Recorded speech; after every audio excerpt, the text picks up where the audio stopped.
The prison gates opened at 9:17 in the morning, and Kang Il-soo walked out carrying nothing but a Bible and 5 years of becoming someone different. Into cameras, into protesters, into the full, impossible weight of a world that had spent 5 years deciding what to do with him when he got out.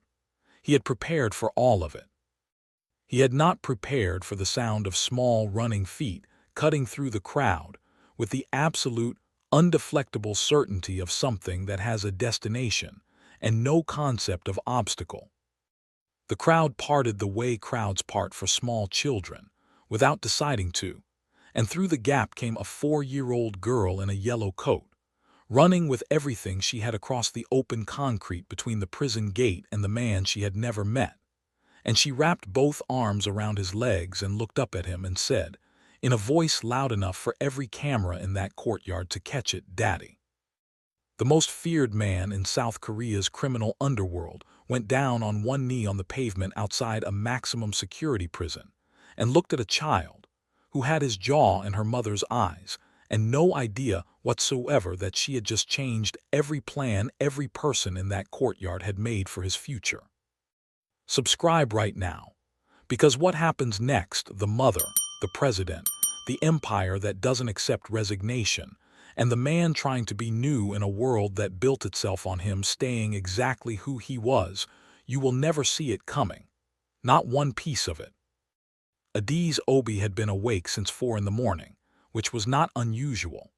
What was unusual was that this time she had not been awake because of Inem's nightmares, or because of a shift change at the community health clinic where she worked double rotations on Thursdays, or because of the specific, bone-deep exhaustion of being a single mother in a country that had never quite decided whether it wanted her. She had been awake because today was the day, and she had been preparing for today for 4 years without knowing exactly what preparing for it looked like. She sat at the small kitchen table in their Mapogu apartment with both hands wrapped around a cup of tea that had gone cold an hour ago and looked at her daughter through the open bedroom door. Inem was asleep on her side with her mouth slightly open and one arm stretched out across the mattress the way she always slept, reaching for something even in unconsciousness.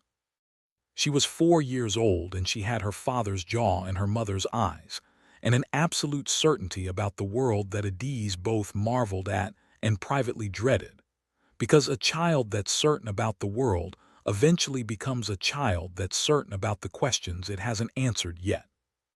Adiz had not told Inem specifically where they were going today. She had said they were going to see someone important. Inem had asked if it was a surprise. Adiz had said yes, which was the most honest answer she could give, because the truth was she had no idea what they were walking into, and she had learned, in 4 years of raising a child on the outer edge of someone else's catastrophe, that honesty and completeness were not always the same thing. She got up, poured the cold tea down the sink, and went to wake her daughter. Kang Il-soo had been the most feared man in South Korea's criminal underworld for 11 years before the law caught him, and the law only caught him because of a betrayal so specific and so deliberately engineered that even the prosecutors who built the case against him admitted privately that it was almost elegant. He had not been careless. He had not been arrogant, or not more arrogant than the position required. He had been betrayed by someone he had not thought to protect himself against, because the category of person who could do that kind of damage was a category he had believed was empty. Choi Di-ryung had been his rival in the way that 2 mountains in the same range are rivals, defined by proximity, by the shared geography of the same criminal ecosystem, by the specific competition of men who respect each other's capacity for damage without ever fully trusting it. They were not friends, but they had maintained, over 7 years of parallel operation, a professional equilibrium that served both of them better than open war would have. And Park Yi-in, then a rising corporate attorney with political ambitions and the kind of personal integrity that made him genuinely dangerous to people who built their power on the absence of it, had been Choi's friend. A real friend. The The kind that Choi did not have many of and therefore, in the calculus of what he later did, should have been more careful with. The joint venture had been Choi's idea. A legitimate real estate development, or legitimately structured, which was a different thing, that would channel funds through a corporate entity Park Yi-in was attached to as a legal advisor, giving Choi's operation a clean corridor and giving Park, who did not fully understand what the corridor was for, the kind of fee that would fund 2 years of campaign infrastructure. When Park discovered the full picture of what he had been attached to, he did not go to his friend first. He went to the authorities. The case he provided was detailed, documented, and devastating, not because Park was vindictive, but because Park Yi-in was the kind of man who, once he understood he had been used as a tool, could not unknow it, and could not in conscience allow the tool to keep being used. Choi's operation fell. But Choi Di-ryung, in the specific way of men who have spent decades building escape routes, was not in the country when the fall happened. He had anticipated the investigation and left. And in leaving, he had done one final thing. He had sent, through carefully laundered channels, documentation that connected Kang Il-su's operation to Choi's in ways that were partially fabricated and partially true, enough to be prosecutable, enough to hold, enough to stand in a courtroom while Kang sat across from a judge who had clearly already decided. The 7 charges were read on a Thursday morning in March: conspiracy to commit murder, racketeering, drug trafficking, money laundering, extortion, illegal arms distribution, obstruction of justice. Kang Il-su sat at the defendant's table in a gray suit with his hands flat on the surface in front of him and listened to the architecture of his destroyed life being read aloud in the careful language of law, and his face did not move. He had trained it not to move. He had spent 20 years training his face, his voice, his posture, his breathing, training everything visible about himself to communicate control regardless of what was happening underneath. The training held. Even then, even as the number 60 landed in the room like something falling from a very great height. 60 years, he was 41 years old. He was transferred to Chungbuk Maximum Security Prison on a Friday. The following Monday, a prison yard altercation, not initiated by him, but completed by him with the automatic, reflex efficiency of a man whose body had learned to solve physical problems before his mind finished processing them, resulted in his placement in the solitary confinement ward. The warden wrote in his report that Kang Il-su was a destabilizing presence in the general population, and that separation was a safety measure. This was accurate. What the warden did not write, because he did not know it, was that solitary confinement was the specific condition under which everything that came next became possible. Because in the general population, Kang Il-su had a role to maintain. He was read. He was watched. He was responded to, deferred to, feared in the low-grade, constant way that powerful men in enclosed spaces are always feared. He had, within 3 weeks of arrival, already begun the unconscious reconstruction of something resembling hierarchy, not because he wanted to, but because he could not stop himself. It was the only language his body knew for navigating a room full of men. In solitary, there was no room full of men. There was a cell 8 feet by 10 feet, a cot, a sink, a Bible left by the prison chaplain, Father Emmanuel, a broad-shouldered Nigerian-Korean man in his late 50s who had been working Chungbuk's maximum security ward for 18 years, and who delivered Bibles to every new solitary occupant without expectation or follow-up, the way a farmer scatters seed in difficult ground, not because the harvest is certain, but because the attempt is the point. Kang did not open the Bible for the first 3 months. He placed it on the floor beside the cot and used it as a surface for the small, obsessive organizational tasks that kept his mind from folding in on itself, counting the ceiling tiles, reconstructing from memory the floor plans of every building his organization had ever operated from, running through financial structures he had built, calculating what remained and what had been seized. He was, in his own mind, still operating. Still the boss of something, even if the something existed only in his head. It was in the 4th month that the fracture appeared. It did not announce itself. It arrived in the form of a single night when the mental inventory, the floor plans, the financials, the structures simply ran out. He reached the end of the available material and found nothing on the other side of it. No new calculation, no new reconstruction, just the cell, 8 feet by 10 feet. And for the first time in his adult life, Kang Il-soo had nothing to do with his hands, nothing to organize with his mind, no leverage to identify, no pressure point to locate, no exit to map. There was no exit. He already knew every inch of the only door, and it was locked from the outside by people who did not owe him anything. He picked up the Bible. He did not read it with reverence. He read it the way he read everything, strategically, looking for structure, looking for the logic underneath the language. He started at Genesis because that was where things started. He read for 3 hours without stopping and then put it down and lay on his back looking at the ceiling. He picked it up again the next morning. He did this for 6 weeks. And somewhere in those 6 weeks, something began to happen that he had no professional training to manage and no personal history to make sense of, because it was not happening in his mind. It was happening beneath it, in the part of him that the 20 years of training had never reached because the training had never needed to go that deep. The Tuesday night when it happened was, as he would later describe it to Father Emmanuel, completely ordinary in every external detail. He had eaten. He had read. The lights had gone to their dim nighttime setting. He was lying on the cot, and the cell was quiet in the specific, total way that solitary quiet is not the absence of sound, but the presence of something that fills the space sound usually occupies. And then, without theater, without vision, without anything he could point to and say this is the thing, something moved through him. That was the only word he ever used for it. Moved. Like something that had been waiting outside a door he didn't know he had, simply walking through it when the door finally, after 42 years, came open. He was on his knees on the floor of the cell before he understood that he had moved. He had not prayed since childhood. He did not know if what came out of him qualified as prayer. It was not articulate. It was not formal.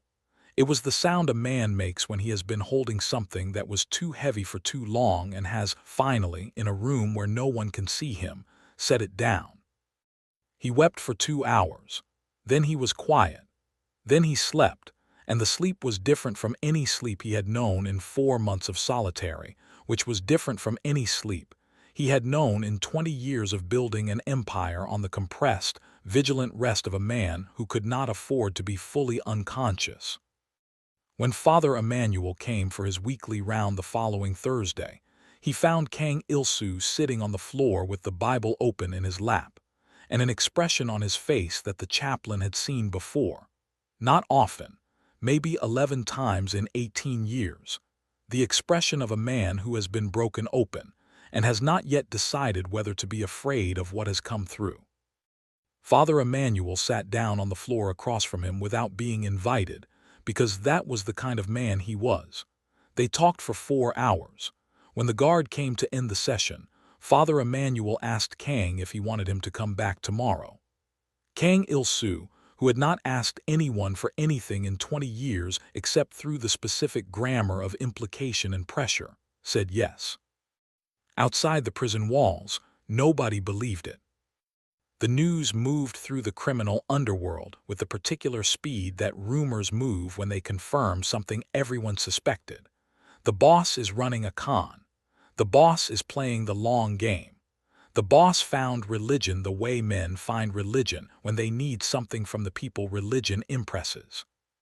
His former lieutenants, those who had not been imprisoned, those who had scattered to rebuild under different names in different territories, discussed it in low voices in back rooms and agreed unanimously that Kang Il-soo was the most patient man any of them had ever worked for, and that 60 years was a long time, but that a presidential pardon was a door worth spending 20 years walking toward. Even the prison staff, who watched him daily, who saw him reading, who saw him in the sessions with Father Emmanuel that eventually moved from the cell to a small room with chairs and a window, who saw him request, humbly and without leverage, a transfer back to the general population, not to reassert authority, but to participate in the prison's literacy program as a volunteer. Even they made the calculation privately and kept their assessments professional and their distance measured. Only Father Emmanuel did not perform skepticism. Not because he was naive. 18 years in maximum security had removed the last traces of naivety from him, with the thoroughness of sandpaper on soft wood. But because he had learned in those 18 years that the difference between a con and a conversion was not detectable in the early stages by anyone except the person experiencing it, and that the correct response to something you could not yet verify was not suspicion, but attention. He paid attention. He came every day. He brought books. He asked questions that had no strategic value and waited for answers that took sometimes 30 minutes of silence to arrive. Kang Il-soo did not find it easy. That, more than anything, was what Father Emmanuel watched for and found. A con artist finds the performance easy because the performance is familiar. What Kang was doing was not easy. It cost him something visible every time he did it. The first time Father Emmanuel asked him to name something he had done that he was genuinely, not strategically, sorry for, not sorry about the consequences, sorry about the act, Kang sat in silence for 22 minutes before answering. The answer he gave was not about the murders or the trafficking or the organized decimation of lives through drug distribution. It was about a 14-year-old boy he had recruited into his organization's outer ring 20 years ago, a boy whose name he still remembered, whose face he could still precisely reconstruct, who had been used and discarded before he turned 17. He had never thought about that boy as a moral fact before. He had thought about him as an operational decision. In the room with Father Emmanuel, with no leverage to apply and nothing to gain from the performance of remorse, he thought about him as a boy. And what moved across his face in those minutes was not something a man could manufacture on demand. Kang Il-soo was genuinely changing. The tragedy was that he was changing inside a system and a world that had no architecture for accommodating that possibility. And so the change had to happen in the only space available to it, which was entirely internal, entirely private, and entirely unverifiable to anyone watching from outside. On the other side of Seoul, in a Mapo-gu apartment that smelled of shea butter and the specific warmth of a home, made by a woman who had refused to let difficult circumstances produce a difficult home, Adiz Obi was raising their daughter. She had discovered the pregnancy 23 days after Kang Il-soo's face appeared on the front page of every newspaper in South Korea. She had been sitting in the small break room of the temporary administrative job she had taken after the scholarship annulment. The annulment that had happened on the same day she had walked into a hotel bar in Gangnam with the specific, grief-shaped intention of sitting somewhere warm and letting herself feel the loss of 6 years of work in the company of a drink and no one who knew her name. She had not been looking for him. She had not been looking for anyone. She had been looking for one evening of not being responsible, which was the smallest and most human of all possible requests, and the universe had apparently decided to answer it in the most complicated way available. She had looked at his photograph on the newspaper's front page for a very long time. She had read the charges. She had put the newspaper face down on the table and sat with her hands in her lap for the duration of her break, and then she had gone back to her desk and finished her shift. She told no one. She made the decision in the silence of her own apartment on a night when the city noise came through the window, and Seoul went about its business with the beautiful, indifferent continuity of a city that does not pause for individual reckoning. She was 24 years old. She was a qualified nursing assistant without a scholarship and without a placement, in a country where her legal status was dependent on employment, carrying a child whose father was facing 60 years in prison and whose face was currently on every surface in the country synonymous with organized crime.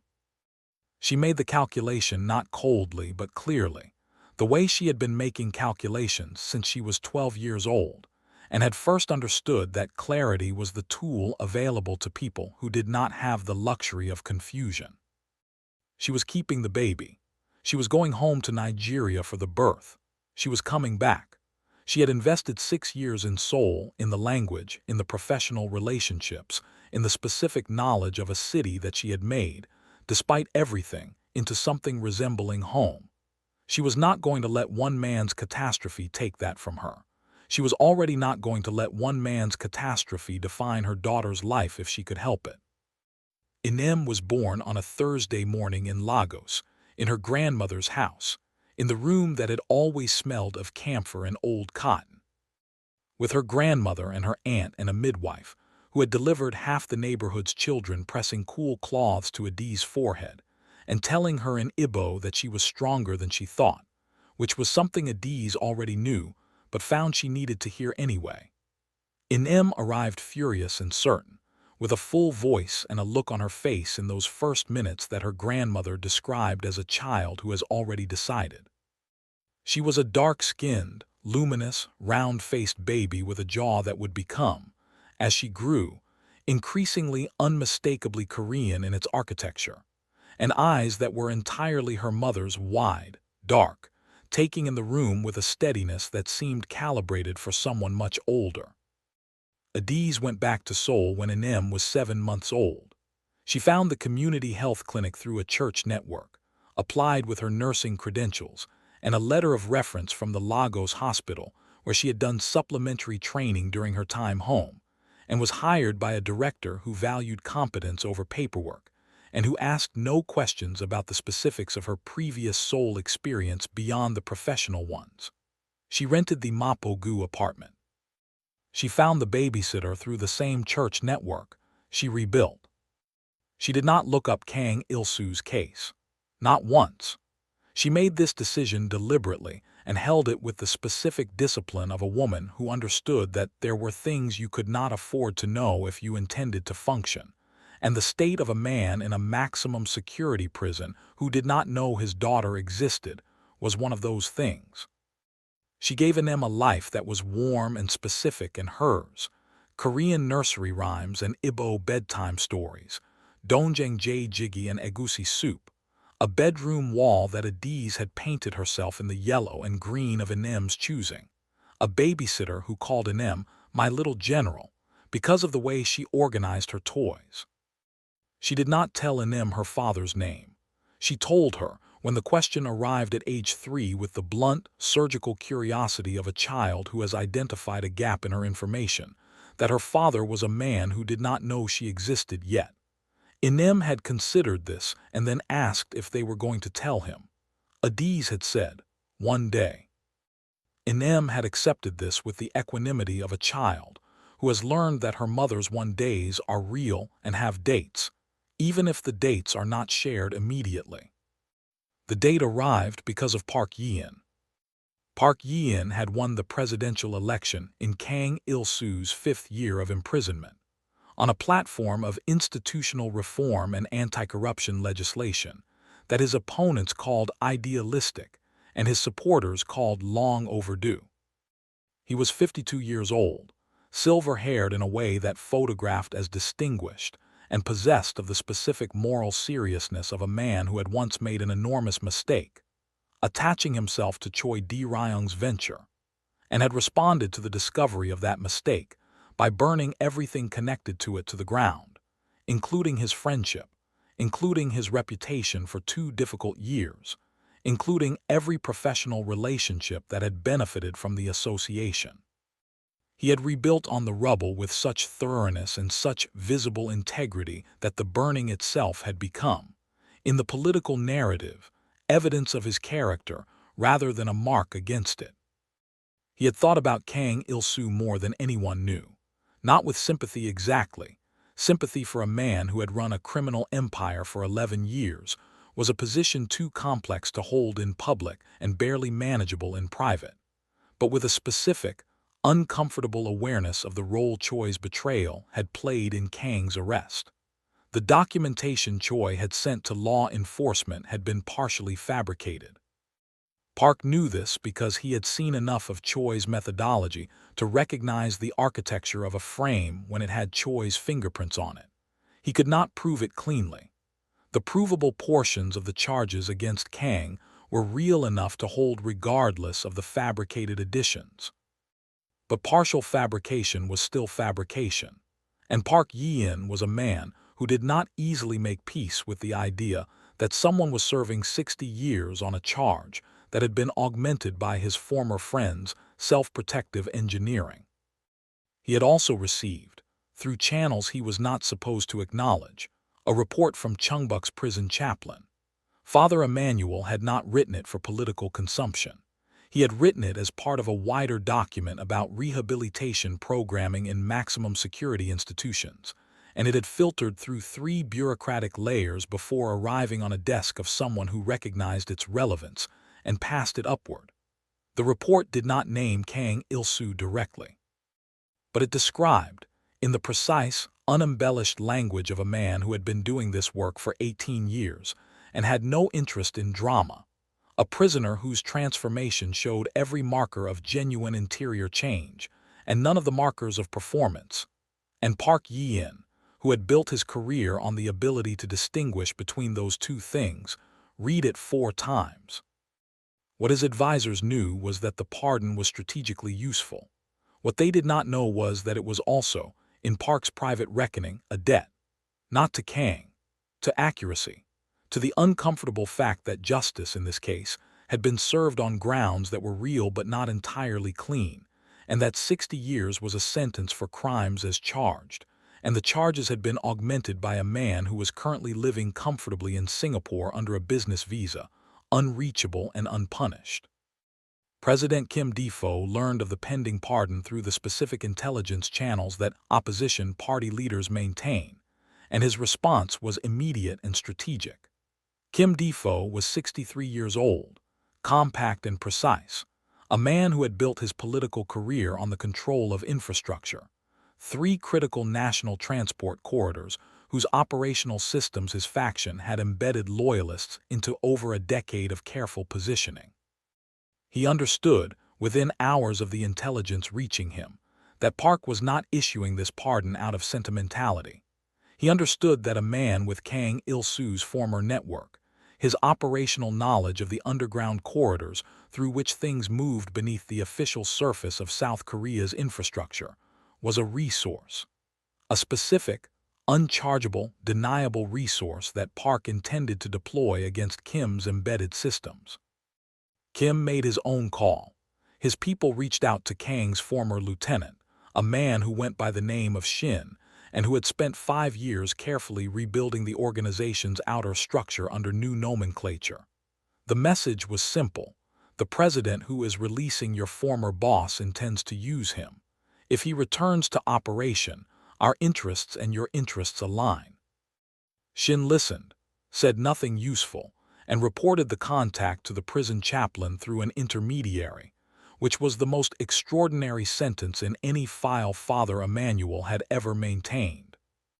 Kang Il-soo received the news of his pardon on a Wednesday morning in Father Emmanuel's office, from Father Emmanuel himself, who had been notified through official prison administration channels 20 minutes before the press release went public. He sat with it for a long time. Father Emmanuel watched him and did not fill the silence. "I'm afraid," Kang said finally. Father Emmanuel nodded. "Good. That's not reassuring. It's not meant to be. You're afraid of the right things, which means you understand what's waiting for you." What was waiting for him was everything.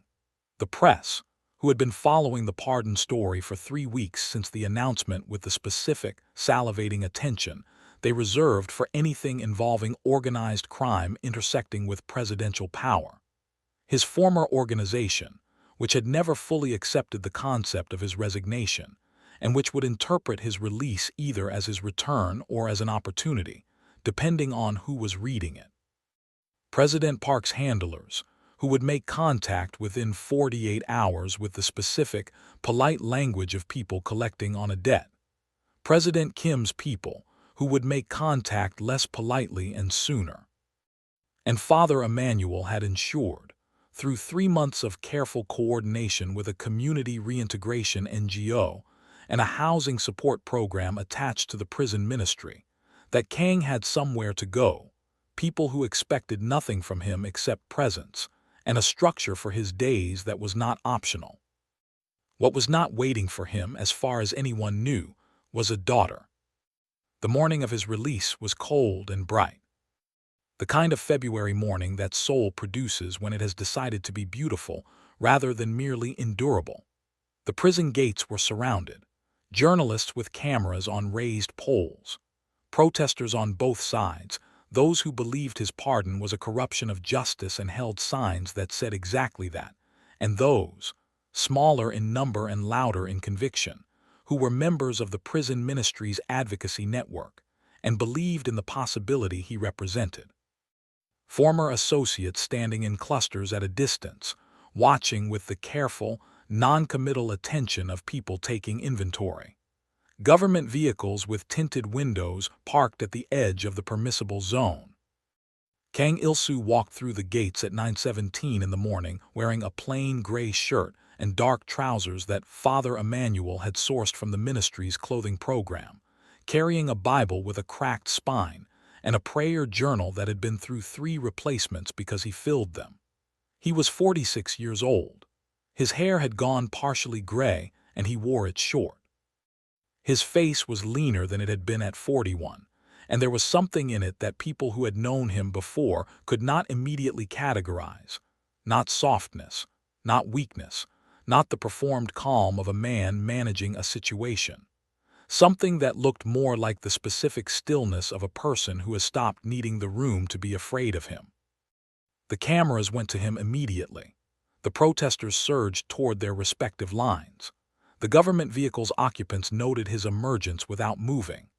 Kang Il-soo stood at the gate for 3 seconds, not performing the pause, just taking one breath of air that was not recycled through an institutional ventilation system, and then began walking toward the ministry vehicle that Father Emmanuel had arranged. He heard her before he saw her.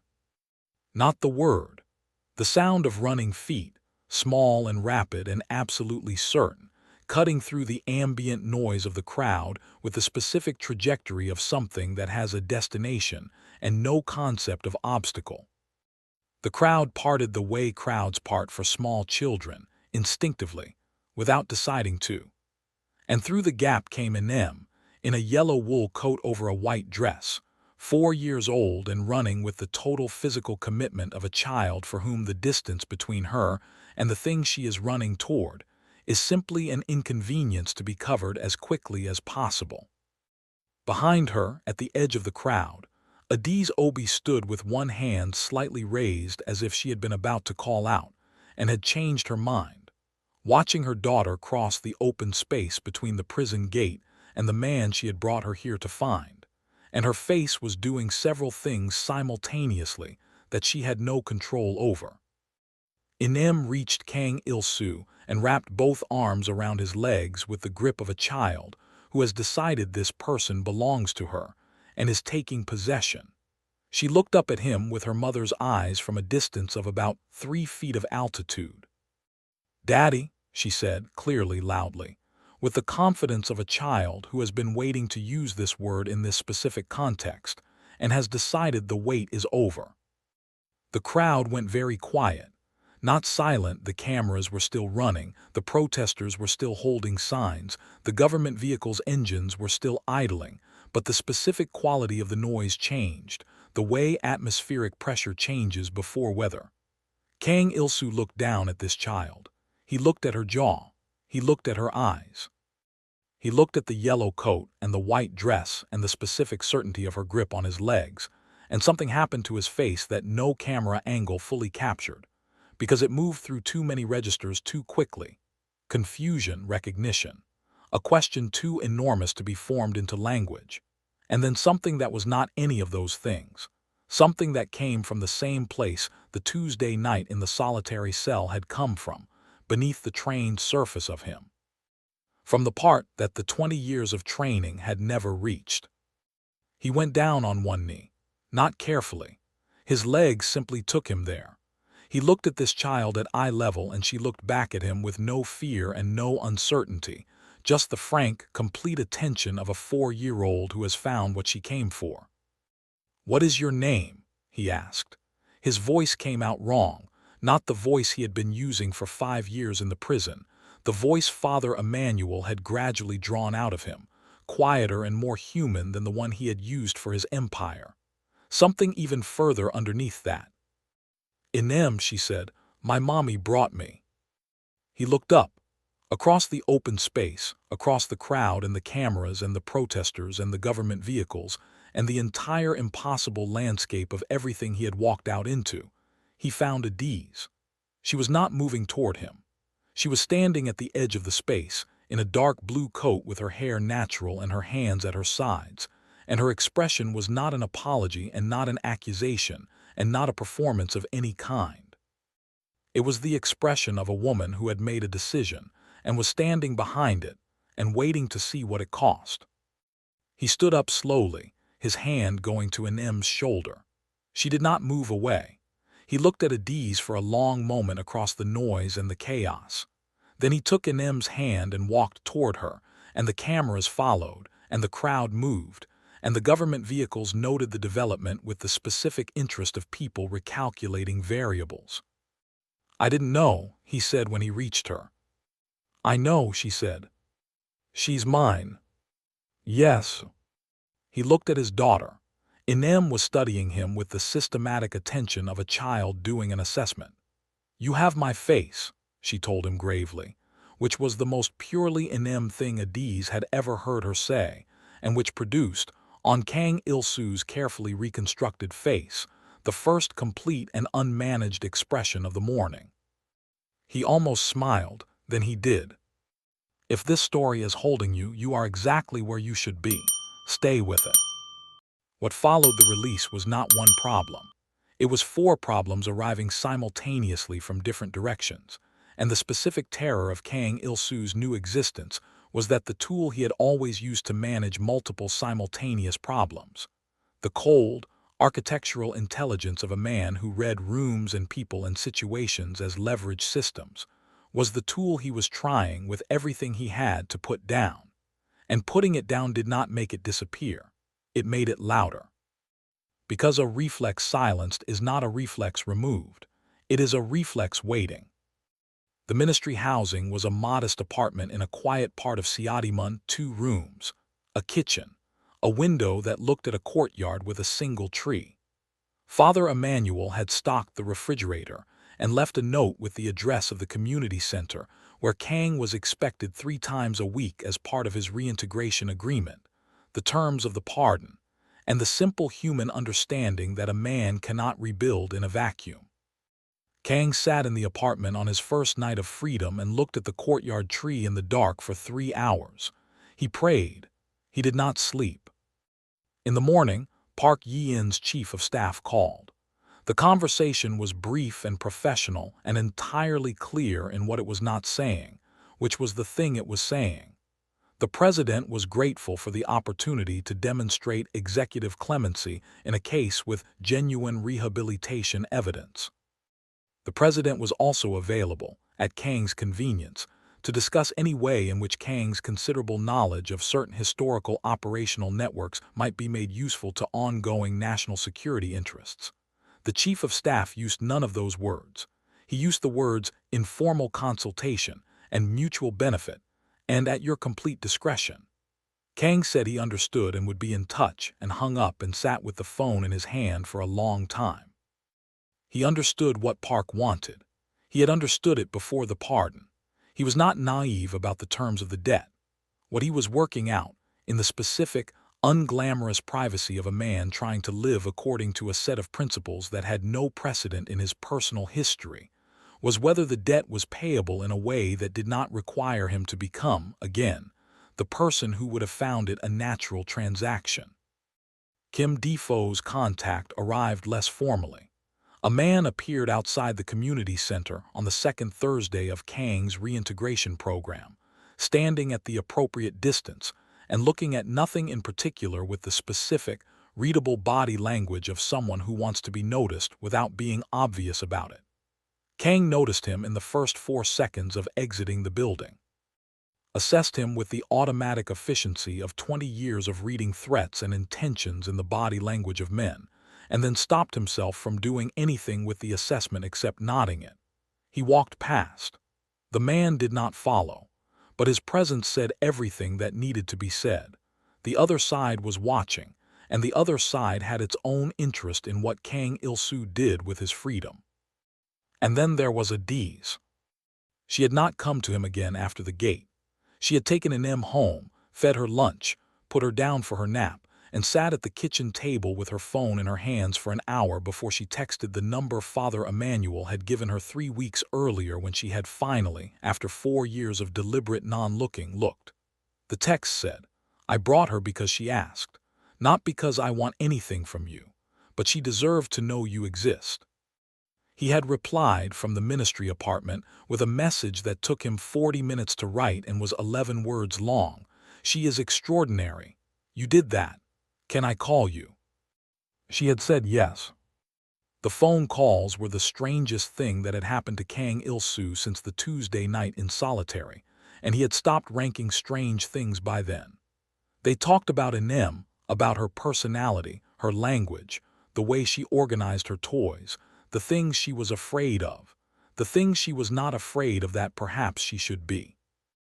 They talked carefully, with the specific carefulness of two people who do not have a shared language for what they are to each other, navigating the space between stranger and parent to the same child.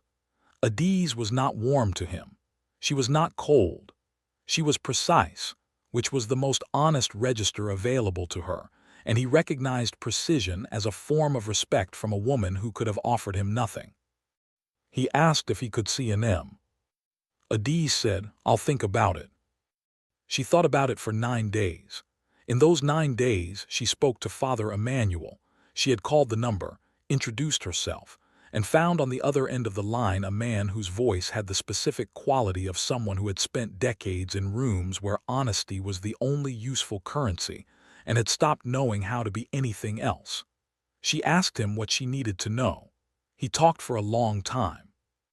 When she hung up, she sat in the silence of her apartment after Anem's bedtime and understood that she was not asking whether Kang was genuinely changed because Father Emmanuel had answered that. She was asking whether genuine change was enough, whether a man reconstructed from the inside out could be trusted with the specific, irreplaceable thing that was her daughter. She did not have an answer. She made the decision without one, because that was the only way available to make it. She brought Anem to the community center on a Saturday morning. Kang was there ahead of them, sitting at a table in the common room with a cup of tea and the prayer journal, and when Anem came through the door, she stopped for exactly half a second, long enough to process that this was the man from the gate, and then walked toward him with the same decisive certainty and sat down across from him and said, "Do you know how to draw?" He did not know how to draw. He told her so. She produced a crayon from the pocket of her coat, placed it on the table between them and said, "I'll teach you." Adiz sat at the table's far end and watched her daughter teach her father to draw a house, and felt something move through her chest that she had not expected to feel, and did not immediately have a name for. The weeks that followed were a negotiation with no mediator and no rulebook. Kang came to the Saturday sessions. He did not try to accelerate them. He did not use any of the relational tools he had spent 20 years sharpening, because Adiz read people with the accuracy of someone who had survived a foreign country alone with a child for 4 years and had no patience for management. She would have seen it immediately, and she would have been right and everything would have been over.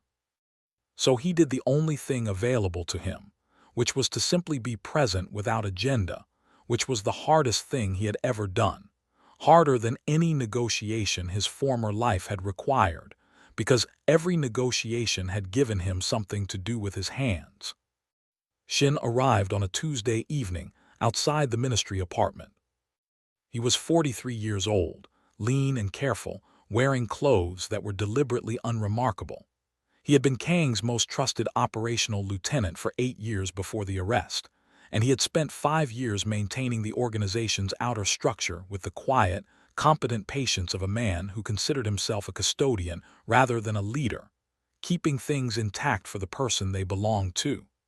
He stood outside the apartment building and looked up at the lit window and then made the call. "I know you can see me," he said when Kang answered. "Come up," Kang said. Shin sat across from him at the small kitchen table and looked at the apartment, the prayer journal on the counter, the Bible beside it with its cracked spine, the complete absence of anything that resembled the infrastructure of power, and his face went through something complicated. "You're actually doing it," Shin said. "Yes. The organization is not mine anymore." Shin was quiet for a moment. "It doesn't work like that." "I know how it works," Kang said. "I built it. I'm telling you it doesn't work like that for me anymore." Shin looked at his hands. "Kim Defoe's people have approached us." "I know. And Park's people have approached you." "I know. And you're sitting in a 2-room apartment reading a Bible." "Yes." Shin was quiet for a long time. Then he said quietly, "What do I do with what you built?" This was the question Kang had known was coming and had been preparing for, not strategically, but honestly, because the honest answer was the only one he had. "Dismantle it," he said. "Whatever you can reach. The rest, step back from it. Let it find its own level. It will contract without central direction. It always does." Shin looked at him. "You know what that costs?" "Yes." "People will move into the space. There will be violence." "There will be less violence than if I return and try to manage a transition. I was never going to be able to leave cleanly. There is no clean. There is only what I'm willing to do and what I'm not." Shin sat with this. "Kim's people are telling us that Park intends to use you to destabilize their infrastructure corridors, that if you cooperate with Park, it triggers a response. People get hurt." "I know. And Park's people are telling you." "Park's people are telling me I owe them a debt." Kang looked at Shin. "I'm going to talk to Park directly, not through his staff directly." Shin blinked. "That's not." "I know what it is. Set it up." The meeting with President Park Yi-in happened in a private room off the main administration wing of the Blue House, arranged through Father Emmanuel's advocacy organization as a pastoral consultation that nobody was required to officially document. Park arrived before Kang and was standing when he came in, which was not the posture of a man expecting deference. He was 53 years old, silver-haired, carrying the specific, self-contained seriousness of a man who had rebuilt himself from a genuine mistake and was still, on some level, in the middle of the rebuilding. They looked at each other across the room for a moment. "You're different," Park said. "Yes. People say it's a performance." "People said the same about you when you burned down everything connected to Choi." Park's expression shifted by several degrees. He sat down. Kang sat across from him. "I'm not going to do what you want me to do," Kang said. Park was quiet.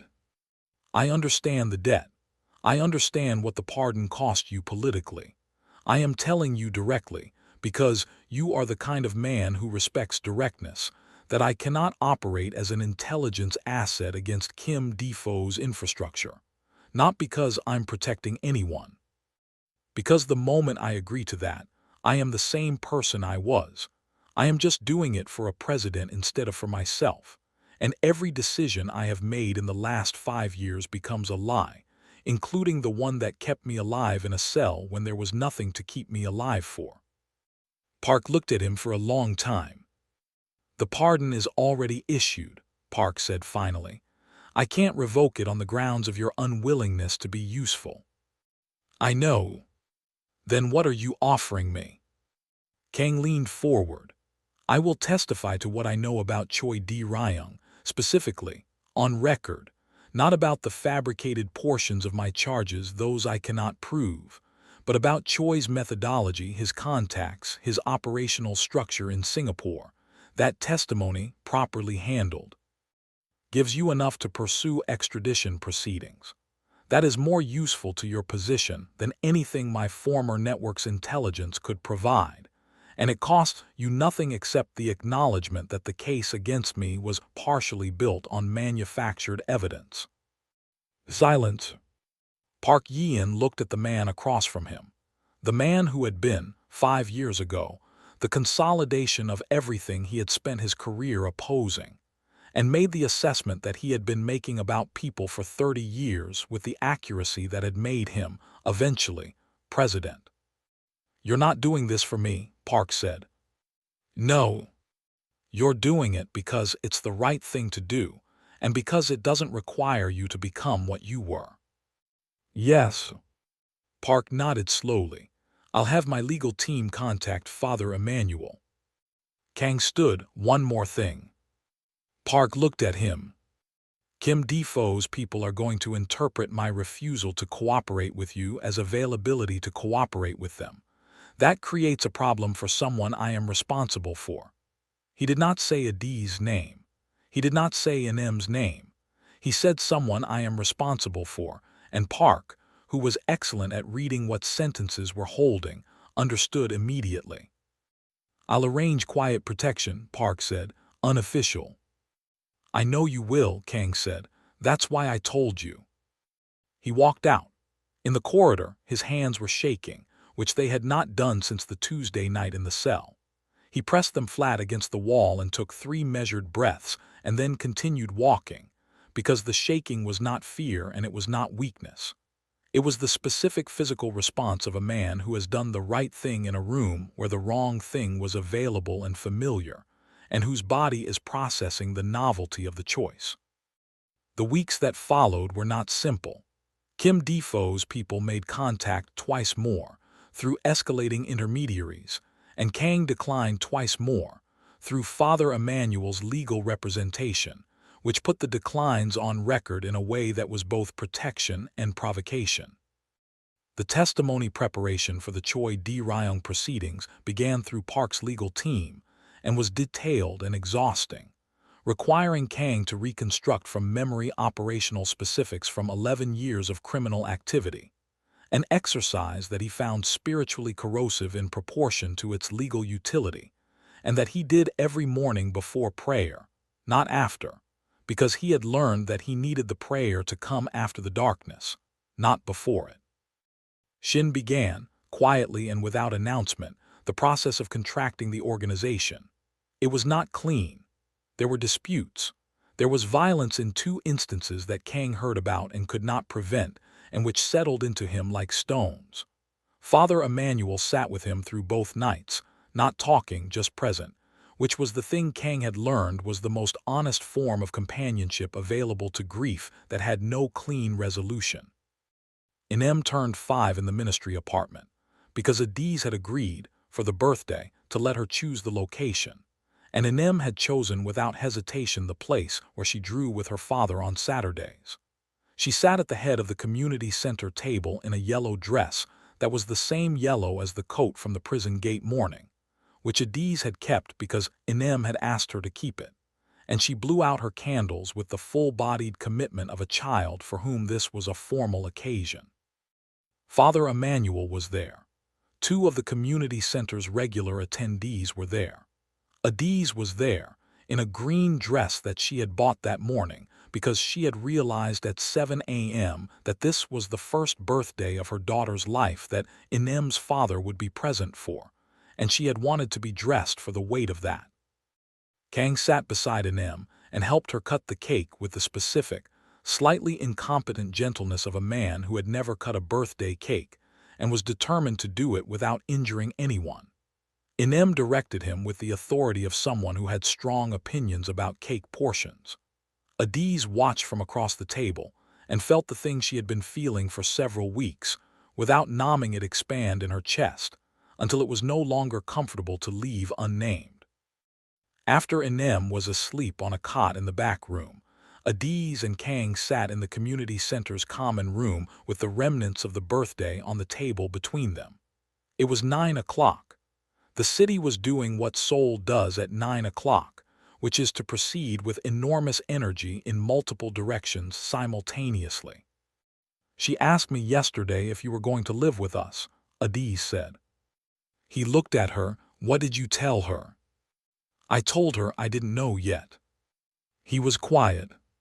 "That wasn't a prompt," she said. "It was information." "I know the difference." She looked at him. "Do you?" He looked back. "Adiz, I spent 20 years being the person who knew how to make what he wanted happen in a room.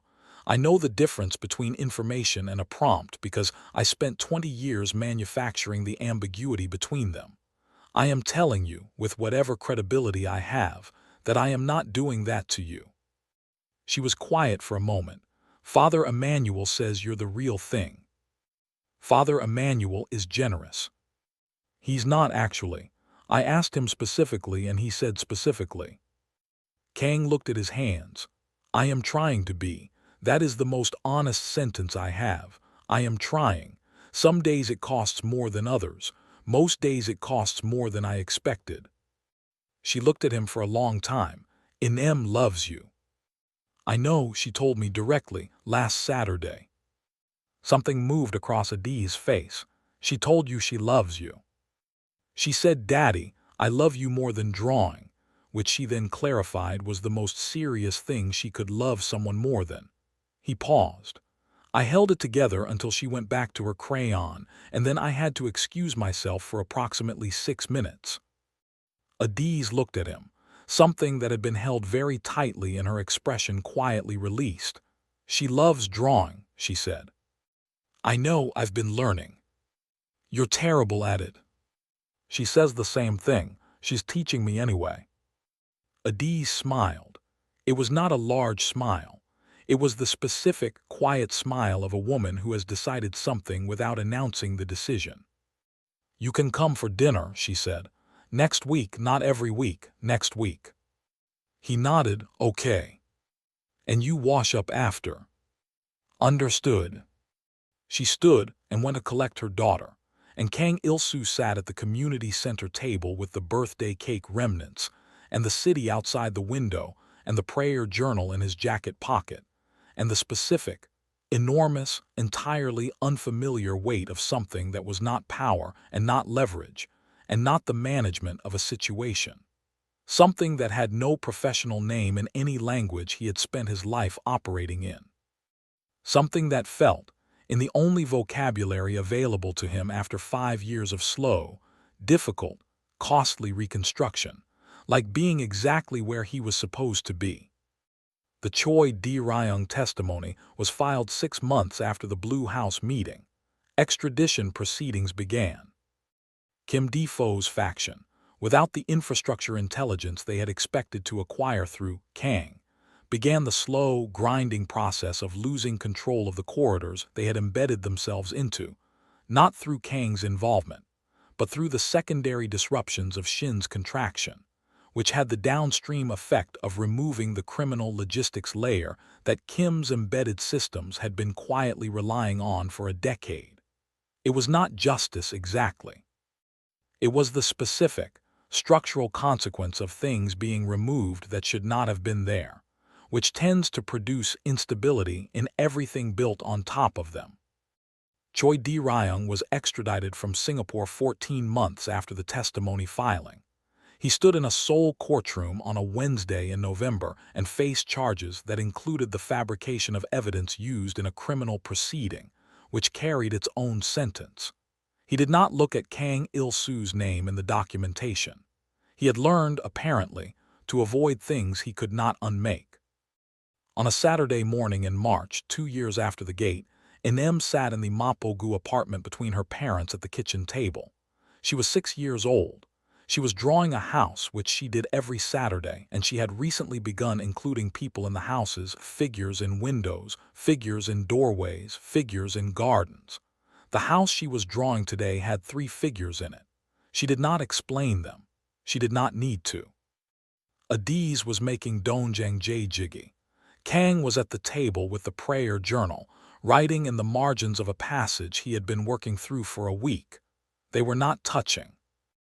They were in the specific proximity of two people who know exactly where they are in relation to each other, and have stopped needing to fill the space between them with anything other than the ordinary warmth of Saturday morning. Inem held up her drawing and showed it to both of them. "This is us," she said. They looked at it. Three figures, imprecise and confident, in a house with a garden. The middle figure was the smallest.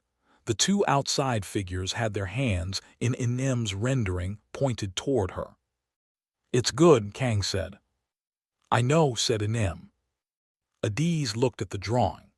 Then she looked at the man across from her daughter, this man who had arrived at her daughter's life through 60 years of potential imprisonment, one Tuesday night in a solitary cell, a presidential debt, and one 4-year-old in a yellow coat who had refused to accept the complexity of the situation as a reason not to run. She looked at the prayer journal with its dense, careful writing, and the cracked Bible spine on the counter, and the way his hands rested flat on the table when he was thinking, and the way Inem leaned slightly toward him without noticing that she was doing it, the way children lean toward warmth without analysis. She went back to the stove. "Breakfast in 10 minutes," she said. The city moved outside the window with its enormous, indifferent continuity. Inside, a man who had been the most feared person in South Korea's underworld sat at a kitchen table drawing a house with his daughter badly, getting slightly better. A woman who had rebuilt her life 3 times in 2 countries watched the steam rise from the pot and made the small, private decision to stop counting the cost of this and simply let it be what it was becoming. And Inem, who had always known, with the total, uncomplicated certainty of a child who has never once doubted her own navigation, drew another figure in the garden of her house.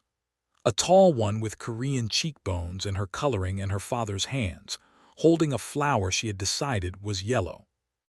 Power is not what you control. It never was. It is what you are willing to release. And the hardest version of that release is not signing away an empire or dismantling a network or refusing a president's debt.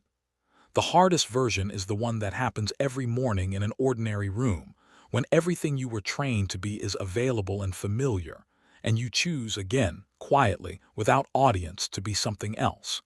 Kang Il-soo did not become a saint. He became, one difficult ordinary day at a time, a man. And his daughter, who had never needed him to be anything more complicated than present, drew him a flower and handed it across the table, and he took it, and the morning continued, and outside, Seoul went on and on and on. If this story found you at the right moment, subscribe. Share it. Come back next week.